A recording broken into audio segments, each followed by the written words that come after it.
What up, Wizards? It's Dev. Mtg down there, and why don't you put on some of that Bobby Womack? Because today, I want to go back.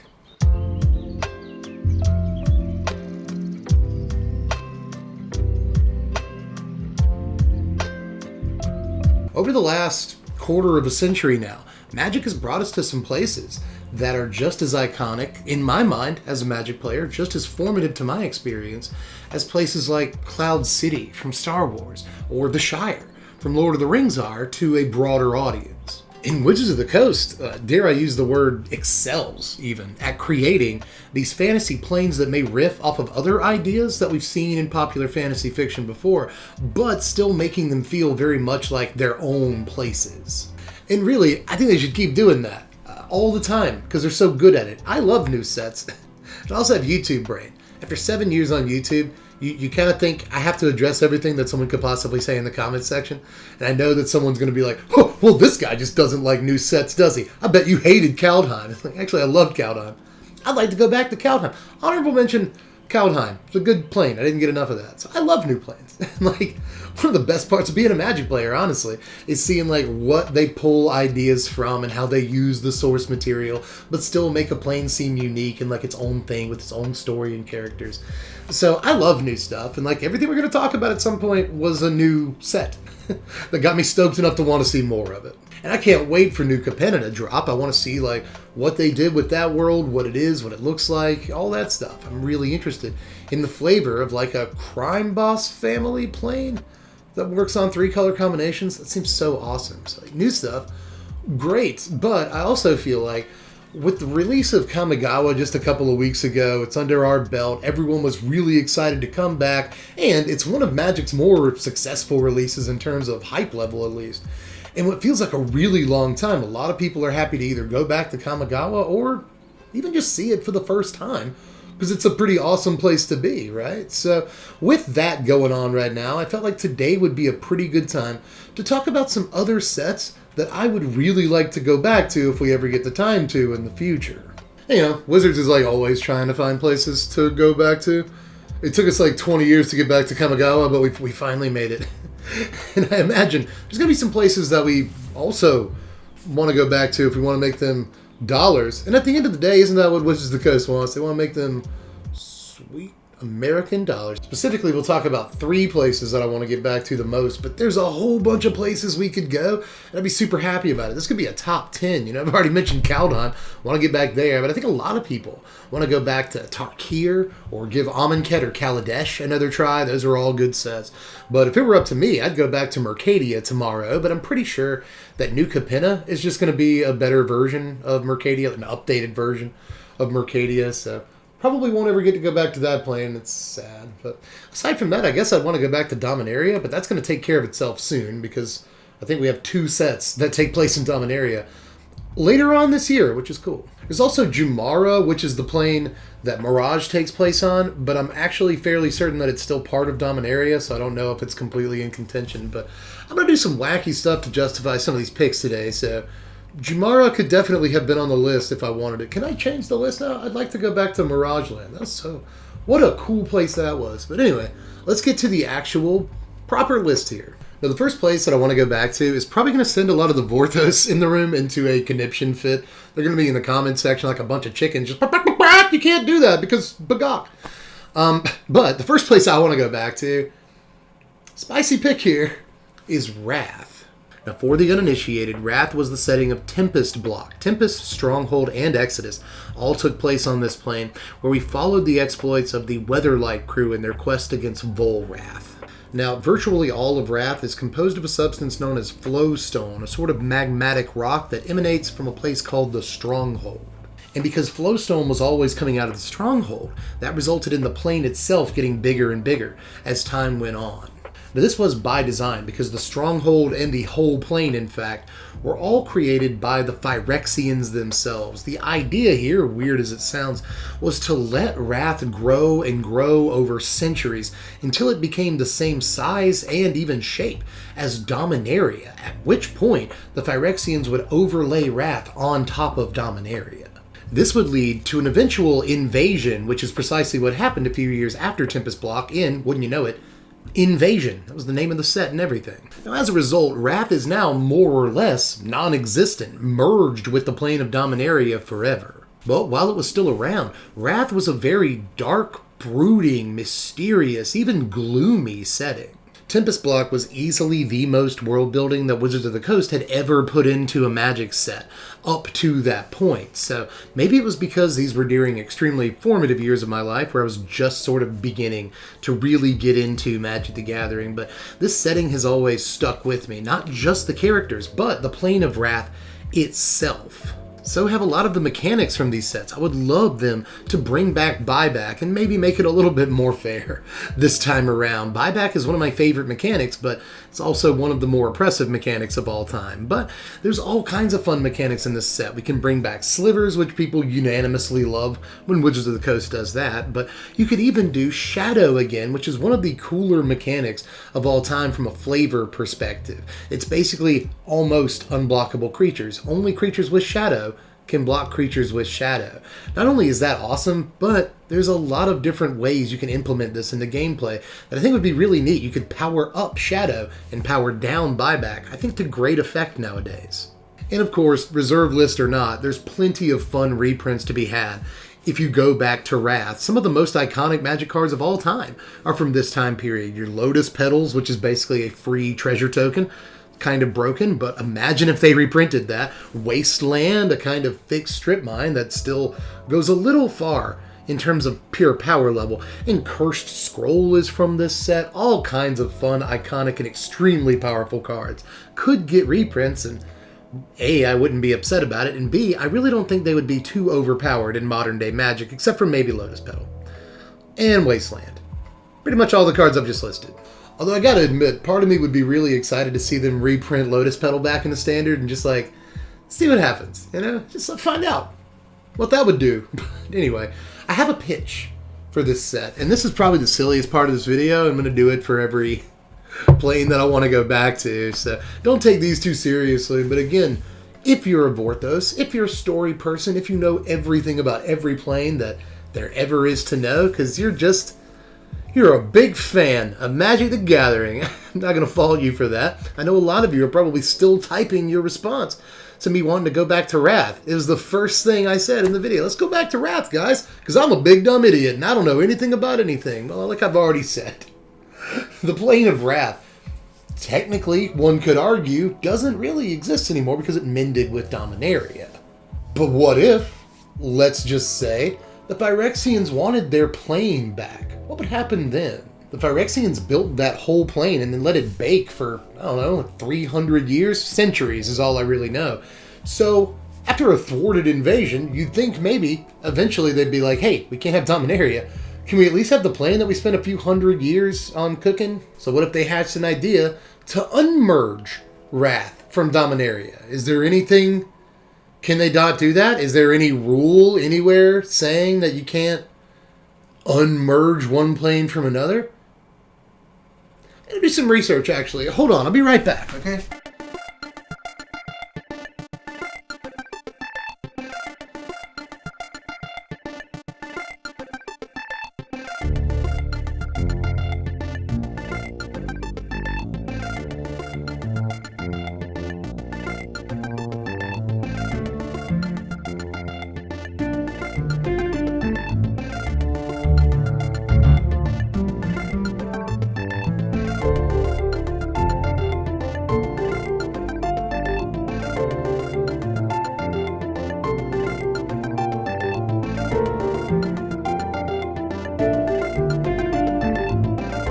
Okay, so I'm back, and I didn't see anything anywhere that said there's like a rule that planes can't unmerge once they're merged. So again, they're up to something. Maybe, you know, the Phyrexians are definitely doing stuff. You see Jin Gitaxias hanging out with Tezzeret in that Kamigawa trailer. They both popped up in Kamigawa Neon Dynasty. And we got Vorinclex hanging out in Kaldheim. What's that about, right? So like, Phyrexian's been popping up a little bit too much for comfort lately, and it's entirely possible that this is their endgame.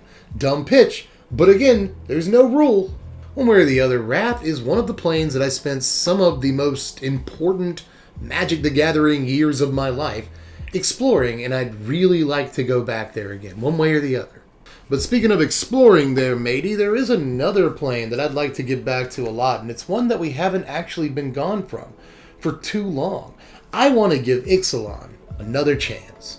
Ixalan didn't really have like a huge impact on the standard environment at the time, but it does seem to be a set that is stuck in the minds of a lot of Magic players, especially a lot of fans of my channel. That's when this channel started blowing up originally. We hit around 100,000 subs about the time that Ixalan came out. That was a set that had dinosaurs and vampires and merfolk, all kinds of cool stuff happening in Ixalan. You had pirates, Pirate Vraska, Pirate Jace, right? Like, such a cool set based around like adventuring, unexplored worlds and stuff. Like, a lot of really cool themes came together in Ixalan to make that set what it was. And I'm a sucker for tribal themes, even if they don't usually end up working out in standard. But one way or the other, I'm a sucker for tribal themes. I'm a sucker for dinosaurs, much like 90% of you are, if you're the typical watchers of this channel, who again, really ended up coming around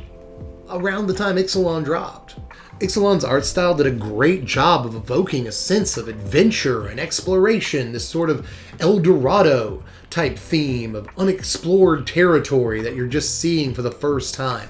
An incredible vibe in a lot of the art from this set. And again, people love tribal themes, myself included. People love dinosaurs, myself included. But we had a lot of really good mechanics in Ixalan, believe it or not. This is where we first got treasures, and treasures have gone on to be a fixture in Standard since this set came out. As a matter of fact, Ixalan was the breeding ground for a lot of ideas that have become Standard mainstays nowadays. Not just treasure tokens, but MDFCs and the like. Now, Wizards had done MDFCs, transformable cards and whatnot in the past before Ixalan, but with Ixalan they did a whole bunch of them, and ever since then they have continued to do them, it seems like. There was a bit of a break between Zendikar and Ixalan, but I bring up Zendikar here mostly because I feel like Ixalan does what Zendikar is trying to do better in a lot of ways.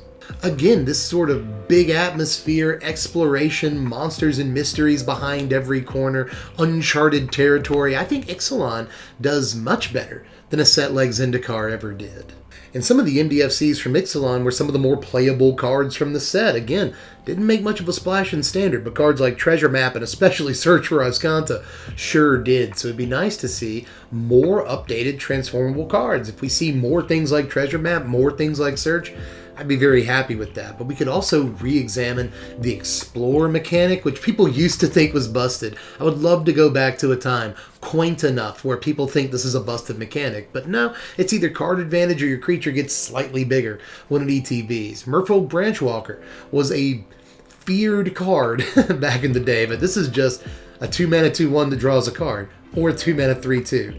Who really cares by today's standards? I actually think by today's standards, you could push the Explore mechanic even farther. And lastly, I'll just reiterate that people love tribal sets. Dinosaurs, vampires, merfolk, pirates, these are all fun tribes, some of which we don't get enough of, and others of which we already have plenty of, and these just add to the commander decks, right? So it was a nice little mixture of different creature types in this set, and I would like to get back to Ixalan and actually try to make creature types work.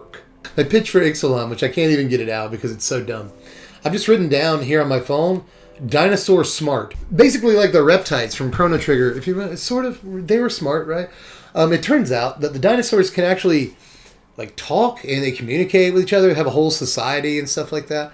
And this is a relatively new thing because maybe they've discovered some sort of artifact, or maybe an artifact has crash landed. Maybe it's a Phyrexian artifact or something like that. If you wanted to tie it in. Phyrexians everywhere, right? Like the Toy Story meme, Phyrexians everywhere. But in any case, maybe they've happened upon an artifact or something like that that has given them some sort of super intelligence. So dinosaurs, effectively, we're in a situation where they rule all of Ixalan and has forced the vampires and the merfolk and all the others into hiding, but they've created sort of coalitions with one another, right? The human pirates and the merfolk and the vampires are now all kind of tentatively on the same team, right? They're in one of those alliances that they sort of have to be, an alliance of convenience, because they have a common enemy. However, maybe things aren't all as they seem. Who is the monster and who is the man, I ask you? Ellipses, question mark. The end, question mark? Who knows? But yeah, that's kind of the pitch for that. Again, dinosaur smart when we get back to Ixalan, because I'm sure there's like a million things you could do with that story, but that's the one that entertains me the most. But we got one more place to be, and where will that place be? We've already gone through a bunch of honorable mentions, so you know what it's not for the most part. But if you're a fan of the channel, I don't think this is going to surprise you at all, because I kind of talk about this plane all the time. Pause the video right now and guess what you think the last one's going to be. Again, if you've been here for 5 to 7 years, you've guessed correctly, I'm almost sure. But why the place that I want to go back to the most, why don't we go back to Lorwyn? Let's please go back to Lorwyn. Now, we just got done with Eldraine, and Eldraine was sort of Grimm's fairy tales plane. Can we go back to Eldraine? I want to go back to everywhere. I think we could do Eldraine again, and it'd be a great set, great setting. So many more like fairy tales you can mine from and like do cool things from. I would like to go back to Eldraine, just like don't make it as powerful. That's all you gotta do. Don't make it as powerful of a set. Just like don't do adventures again. You know, you could fix Eldraine. I can fix her. One way or the other, I loved Eldraine. And Lorwyn is kind of like that, but they pulled more from like Celtic and Irish myths than they did from like Grimm's fairy tales, Hans Christian Andersen and stuff. And it really shows, too, in some of the artwork and design from this set. But one way or the other, Lorwyn is still very much a fairy tale plane, and I've always really liked the idea behind that. Lorwyn especially had some incredible art. The design team here came up with some just mind-blowing stuff, but that's because they had some really good material to work with. Lorwyn, you'll notice, just like Ixalan, is a tribal set. I really like tribal set. The thing with this one, though, is that they got these tribes right this time. There was a competitive goblins deck. There was a competitive fairies deck. But aside from that, the other creature types that mattered were giants, Kithkin, elementals, which was almost a deck. I tried to play elementals for a while before switching to fairies because the elementals were not as good as I wanted them to be. But there were still a lot of cool creature types that I think you could expand on a lot. I would love to get back to the Kithkin because they're really cool. There's a lot of awesome cards and concepts that I want to revisit from Lorwyn. Things like Evoke. If you just reprint Shriekmaw or Moldrifter, I'll be happy with that. I don't know if you can get out of this return to Lorwyn without printing Moldrifter, to be honest. But even if you just revisited Evoke and did more stuff with that mechanic, I'd be super happy because it's one of my favorite mechanics of all time. Aside from that, though, you could revisit Changeling. Really sweet and a tribal standard, obviously, but Changeling in and of itself is a mechanic that people are making entire commander decks out of nowadays, and it'd be nice to have some more Changeling for those decks, or for your Pioneer, Historic, or Modern decks that actually use the old school Changelings from Lorwyn. Alright, so, you know, between Shapeshifters and Changelings that have all the creature types, I think you could actually make a really sweet deck in all kinds of different formats if you revisited this creature type again. Now, I guess I have to have a pitch for this, because I had a pitch for the other ones. Although, again, my pitch for Lorwyn is pretty weak, but I still think it's the one that's going to make you the most money. Go with Dinosaur Smart, Wizards. I'm telling you. And then give me a bunch of money. The way Lorwyn works as a plane is, for 300 years, it's day. And then for 300 years, it's night. In between, it's not day or night. While it's day, it doesn't become night. It doesn't get dark. It's perpetually day for 300 years, and then it's perpetually night for 300 years. Lorwyn is when it's daytime. Shadowmoor is what it's known as when it becomes night. This happens every 3 centuries because of the Great Aurora, I believe it's called. The pitch here is that the Great Aurora, or the day-night cycle, one way or the other, is broken somehow. And it's like just haphazardly switching from day to night, right? Not even in like 12-hour cycles that we have here on Earth on this plane, but like just one day or 1 second it's night, and the next second it's day, and vice versa. It's becoming like really, really erratic, and nobody knows why. Or maybe the Great Aurora is just like not happening, or maybe it is happening, but this time this is happening, and nobody knows why, right? It's just like day 1 second, night the next. And you could definitely revisit the day-night mechanic because Lorwyn works the way it does. I think that'd be really cool. You know, Midnight Hunt and Crimson Vow don't even have to be in standard. If you just wanted to redo the day-night cycle at some point, it'd be sweet. And even if those sets weren't in standard, you could do like a day-night deck in historic a little bit more easily, just because, you know, you have 2 or 3 different sets that explore the mechanics. So again, I think that'd be a nice way to tie in a newer mechanic with an older setting. But you don't have to do it that way. Just go back to Lorwyn and I'll be satisfied. I like it. It's a good place. That's all for this Saka video for now. So let me know down there in the comment section where you'd want to go the most, right? I mean, if you want to go where I want to go, that's fine. We'll just go together on a motorcycle. I'll drive. You're in a little sidecar next to me, and I'll give you a sandwich every now and again on the open road, you and me. Aside from that, just do the YouTube stuff and like the video if you enjoyed it. If you had a good, chill time hanging out on the couch with your buddy Dove, you know, YouTube's got a built-in thumbs up feature to where you can let them know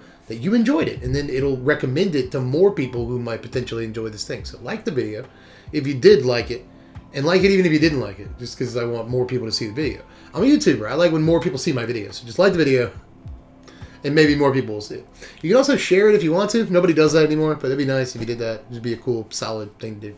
But if you want to, you can subscribe. Another thing that I don't think anybody really does on YouTube anymore, but it would mean a lot to me if you subscribe. I'm trying to get to 200,000 subscribers. We just got to 125K, so we got a while to go.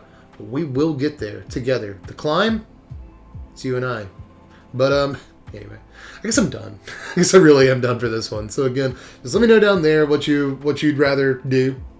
You don't have to go where I want to go. And do all this stuff. You can watch me play Magic on Twitch. We're going to be doing that a little bit later on today, 8 o'clock p.m. EST on Tuesdays. We be playing some Magic, though. And Patreon, if you want to support the channel and make our videos better, where I can do more dumb, stupid skits and stuff like that, and buy props and stuff. Support us on Patreon. $1 a month is all I ask, and you'll get to vote on what content we do. That's why we're doing this video. It's the one the patrons wanted to see. There were a lot of options. This is the one they chose. So if you didn't want to see this one, should have been on Patreon or patron. You could have voted differently. Aside from that, Twitter. You follow me on Twitter. I tweet things occasionally. But aside from that, I'm done. I'm finally actually done. I've said I'm done 3 times, but this time I'm done. I love you all. And I'll catch you cats later. I'm Deb from the Place. Thanks for watching, Wizards. Spread love and be kind.